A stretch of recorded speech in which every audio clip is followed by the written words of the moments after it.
Salut les amis. Nous allons aborder le sujet de vecteur. Donc, on va parler ce soir de la notion de vecteur. C'est pour mes amis qui font actuellement la classe de troisième et pour tous les autres en passant. Il y a beaucoup, que tu sois en première, que tu sois en terminale, la notion de vecteur est toujours importante pour gérer un certain nombre de choses. En première, ça te facilite la compréhension du barycentre. En terminale, ça te facilite la compréhension de beaucoup de choses. Il y a aussi des vecteurs. Il y a aussi la partie géométrique qui va vraiment t'aider. Donc, ce sont des notions de base de troisième que beaucoup n'ont pas pu assimiler. C'est donc l'occasion de refaire la mémoire. Et pour mes amis du troisième, voici un bijou pour vous. Alors, nous allons aborder ces quatre tirets. La notion de coordonnées d'un vecteur. Donc, on va voir ce qu'est coordonnées d'un vecteur. Ensuite, la distance entre deux points. Ça veut dire ceci. Comment calculer la distance entre un point A et un point B connaissant ses coordonnées? Ensuite, on verra les vecteurs collinéaires et les vecteurs orthogonaux. Donc, comment vérifier que deux vecteurs sont collinéaires? C'est une astuce ou bien une méthode qui, généralement ou régulièrement, permet de démontrer que deux vecteurs sont parallèles. On peut te demander, montre que le vecteur AB et le vecteur AC sont parallèles. Tu peux vérifier si ces vecteurs sont collinéaires. On va aussi étudier l'orthogonalité des vecteurs, donc vérifier si deux vecteurs sont orthogonaux. À la fin, on verra les coordonnées du milieu d'un vecteur. Ça veut dire ceci, j'ai un point A et j'ai un point B. Comment trouver les coordonnées du centre de A et de B? Donc, j'ai le vecteur AB qui prend sa base en A et se dirige vers B. Comment trouver les coordonnées d'un certain point I qui est le milieu de A et de B? Alors, pour faire ça, on va prendre un très simple exemple. On va désigner deux points du plan avec lesquels on va travailler. Donc, de façon très simple, soit deux points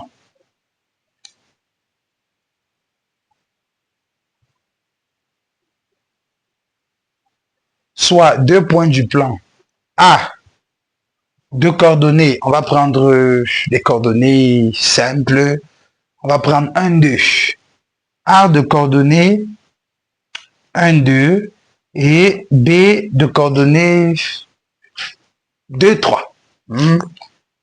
2, 3. Alors, on va aller point par point pour essayer de comprendre les différentes notions dont nous avons énumérées tout à l'heure. Donc, premièrement, en premier tiré en entrée du jeu, on verra les coordonnées d'un vecteur. Alors, on a au tableau 2 points.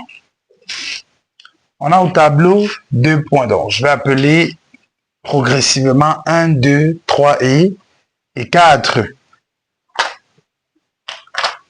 On a 2 points A et B. On veut connaître les coordonnées du vecteur AB. Qu'est-ce qu'on fait? Généralement, les cours vont donner des formules, mais là, directement, on va appliquer les formules, d'accord? Donc, cherchons les coordonnées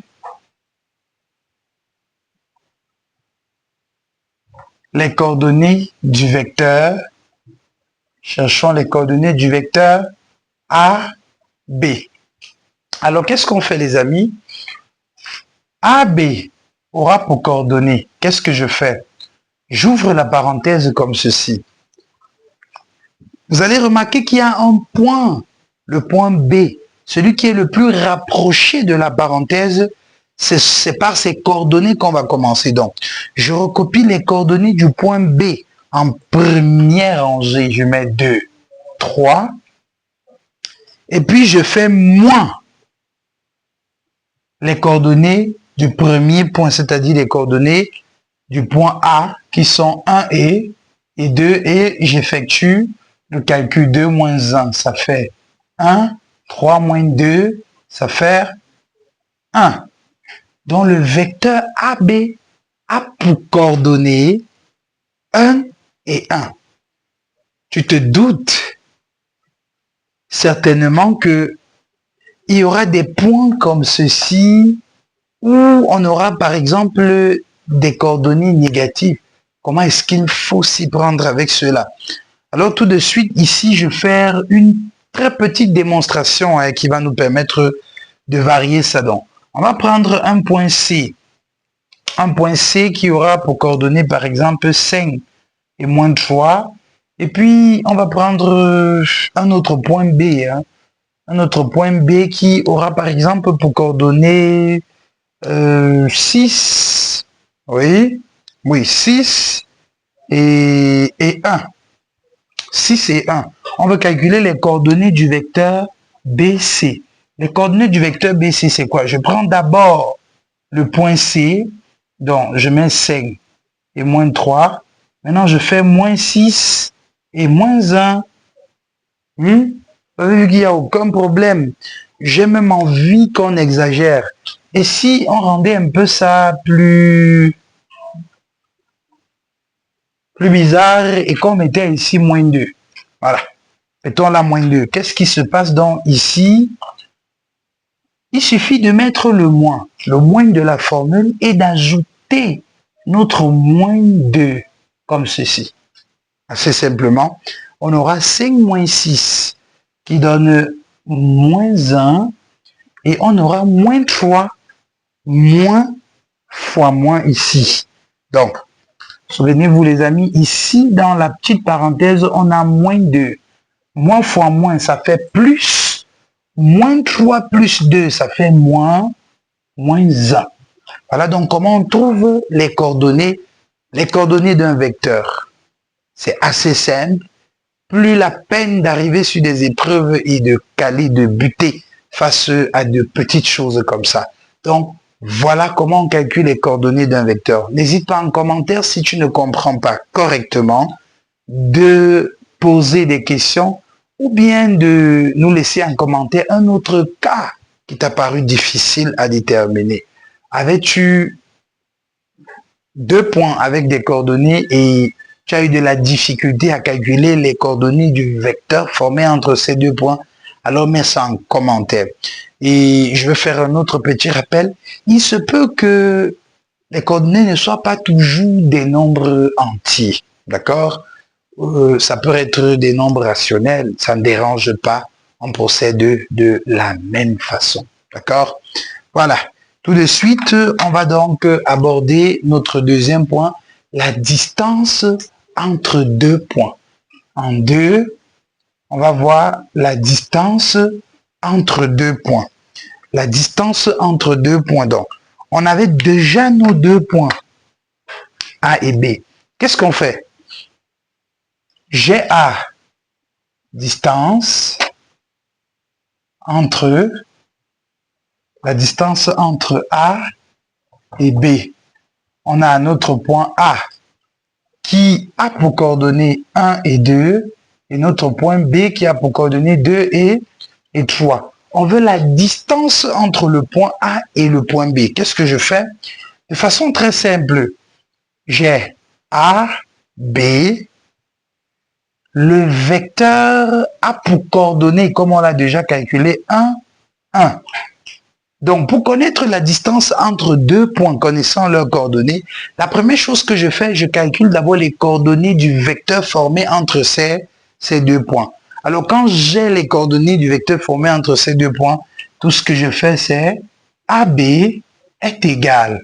À quoi égale à la distance AB désormais? AB sera égal à la racine carrée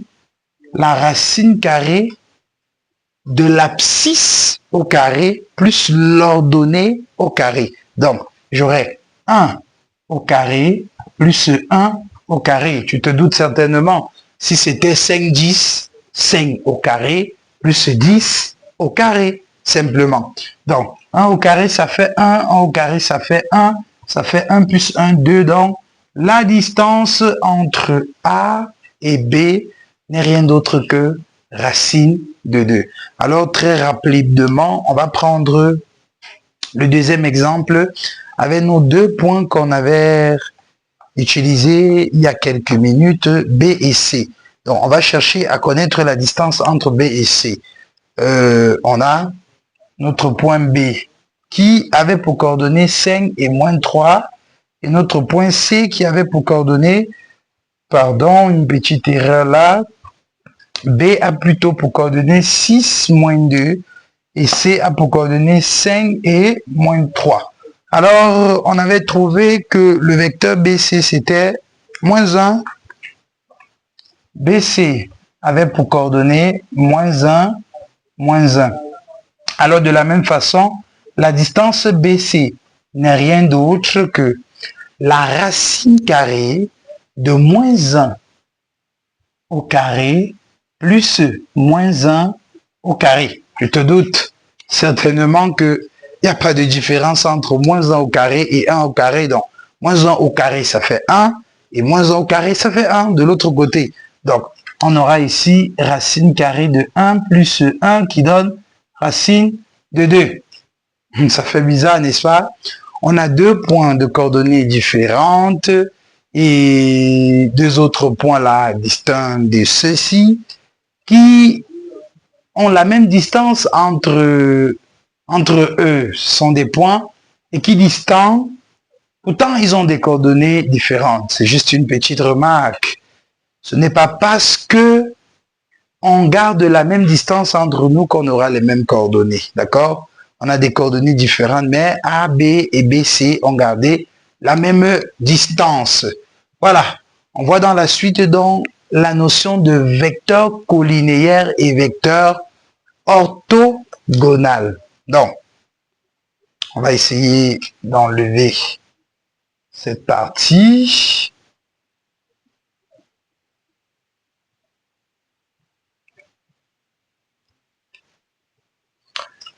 Voilà. Vecteur collinéaire. Quand on parle de vecteur collinéaire, généralement, on va faire quelque chose d'assez simple. On va vérifier quelque chose. On va prendre au hasard, d'accord? On va prendre au hasard et si ça donne collinéaire, c'est bon. Si ça ne donne pas, ça ne donnera pas. C'est-à-dire, on va vérifier si le vecteur AB qu'on a utilisé tout à l'heure est le vecteur BC. On va vérifier si ces deux vecteurs sont collinéaires. Traduction mathématique ou géométrique, on veut vérifier si ces deux vecteurs sont parallèles. C'est ça la notion de collinéarité. Deux vecteurs sont dits collinéaires lorsqu'ils peuvent aussi être parallèles. Traduction. Deux vecteurs collinéaires veut dire que les deux droites AB et BC sont parallèles. Donc, ce sont les droites qui sont parallèles et les vecteurs sont collinéaires. Voilà. On a donc le vecteur AB. Le vecteur AB qui a pour coordonnées 1 et 1. Donc, on a le vecteur AB qui a pour coordonnées 1 et 1. On a le vecteur BC qui a pour coordonnées moins 1 et moins 1. Alors, les amis, ça veut dire quoi un vecteur? Ça veut dire quoi deux vecteurs collinéaires? N'oubliez pas, les amis, que nous sommes au niveau 3. Ça veut dire quoi deux vecteurs collinéaires? Deux vecteurs sont dits collinéaires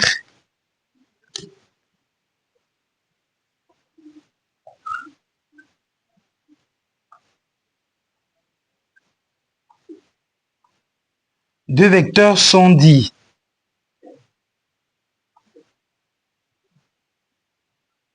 collinéaires si il existe un alpha appartenant à R tel que le vecteur AB soit égal à un alpha BC. Donc, si on peut trouver un réel alpha tel que AB soit égal à alpha BC, alors on dit que les vecteurs AB et BC sont collinéaires, alors que les droites AB et BC sont parallèles.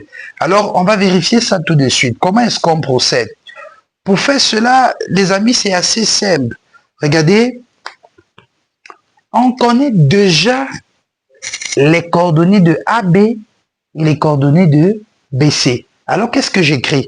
Je récupère juste cette écriture que j'ai devant moi, AB égale à alpha BC. Je vais réécrire ceci à partir de leurs coordonnées, d'accord? Donc, j'aurai les coordonnées de AB, c'est 1 et 1. Donc, on a 1 égale alpha moins 1 et moins 1. Vous voyez comment j'écris? Ça dit je remplace les coordonnées de AB et de BC. J'écris ça comme ceci. Et vous vous souvenez, dans un chapitre précédent à celui-ci, on a vu la multiplication des coordonnées d'un vecteur par un réel. Très simplement, lorsque le alpha qu'on a ici doit multiplier les coordonnées du vecteur BC qui sont moins 1 et moins 1, on aura très simplement moins alpha. Alpha fois moins 1, ça fait moins alpha. Alpha fois moins 1, ça fait moins alpha. Donc, on se retrouve avec un système dans lequel on a moins alpha égale à 1 et moins alpha égale à 1. Donc, ceci est égal à ça, ceci est égal à ça. Donc, on aura, ceci nous entraîne à alpha égale à moins 1 et alpha égale à moins 1. Les amis, pour faire une conclusion ici, qu'est-ce qu'on fait? On se rassure que ces deux équations-ci sont vraies et sont identiques. Il peut arriver des fois où ici alpha donne 1 et ici en bas alpha donne 2. Tu diras là-bas que alpha est différent de alpha. Donc, on dira dans ce cas que alpha est différent de alpha. Et là, ce n'est pas bon. Ça veut dire que les deux vecteurs ne sont pas collinéaires. Mais dans notre cas particulier, vous voyez que alpha donne moins 1 et alpha donne encore moins 1. Le fait que alpha vérifie une seule et unique valeur, alpha égale à moins 1, cela veut dire que nous pouvons écrire le vecteur AB comme étant moins 1 fois le vecteur BC. Et cela est vrai.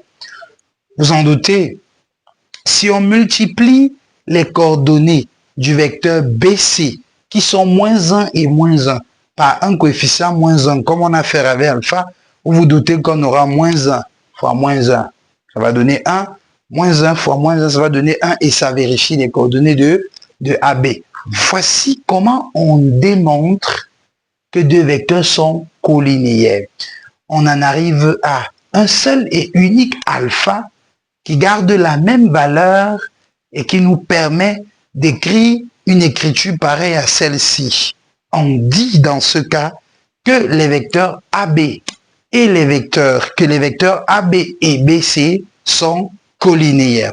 Alors, n'hésitez pas dans les commentaires si vous voulez des cas particuliers ou si vous en avez des blocus qui vous permettront de mieux comprendre. Si vous ne l'avez pas fait, si vous n'avez pas mieux compris ici, n'hésitez pas d'envoyer des propositions d'autres démonstrations ou de nous contacter. Tous les moyens sont mis en jeu pour que nous puissions vous accompagner dans ce sens afin de faciliter la compréhension. Alors, on passe à notre dernière notion, les coordonnées du milieu d'un vecteur. Chose assez simple, les amis. On passe le temps à se torturer sur ces choses. Pourtant, il n'y a rien de compliqué là-dedans. Rien de rien. Regardez. On a, c'est juste un rappel que nous sommes au numéro 4. Regardez. On a notre vecteur AB qui a pour coordonnées 1 et 1. et notre vecteur BC qui a pour coordonnées moins 1 et moins 1.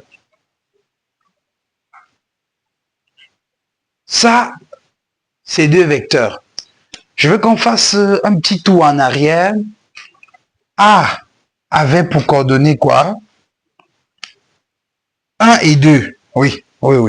A avait pour coordonnées 1 et 2. B avait pour coordonnées 2 et 3. De ce côté, B avait pour coordonnées 6 et moins 2, si je ne me trompe pas, j'espère que c'était ça. B avait pour coordonnées 6 et moins 2, et C avait pour coordonnées 5 et moins 3. Je pense que c'est encore là devant nous. 6 et moins 2. C avait pour coordonnées 5 et moins 3. Alors, qu'est-ce qu'on va faire? On va chercher à trouver.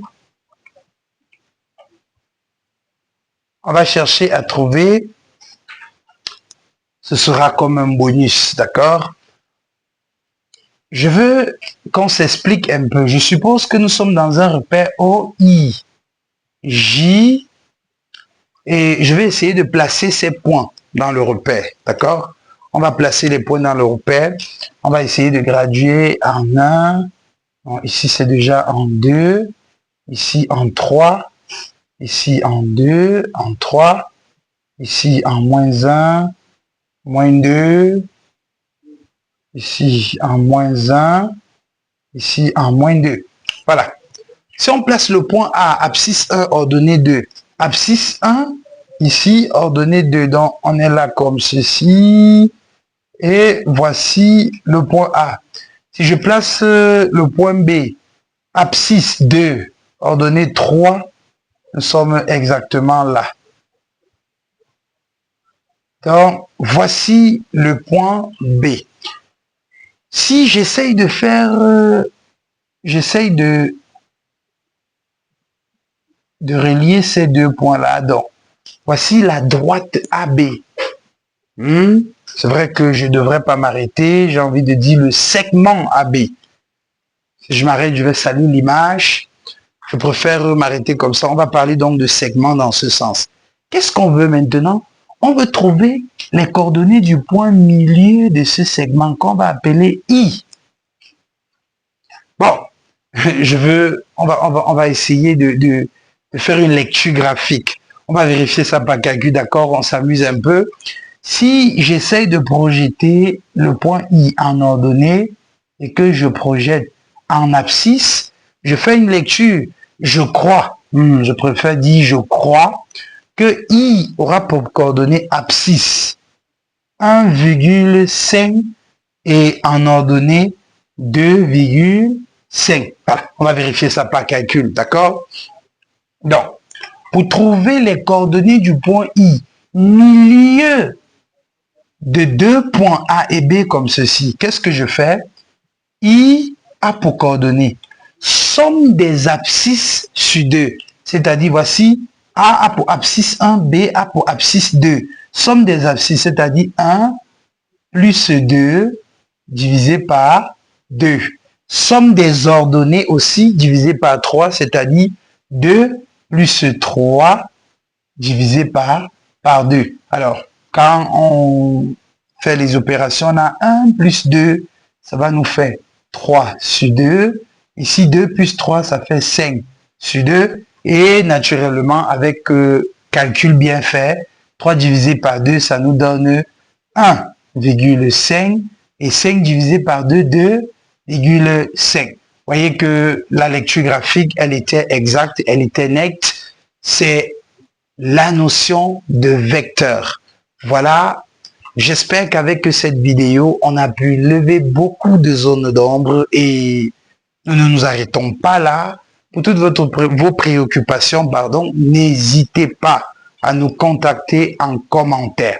Alors, pour plus d'astuces et de vidéos comme celle-ci, abonne-toi, like, surtout partage avec tes amis. Il y a beaucoup qui en ont besoin de ces notions-là, de ces choses-là. N'oublie pas, Nous sommes ensemble et nous voulons grandir ensemble. À la prochaine.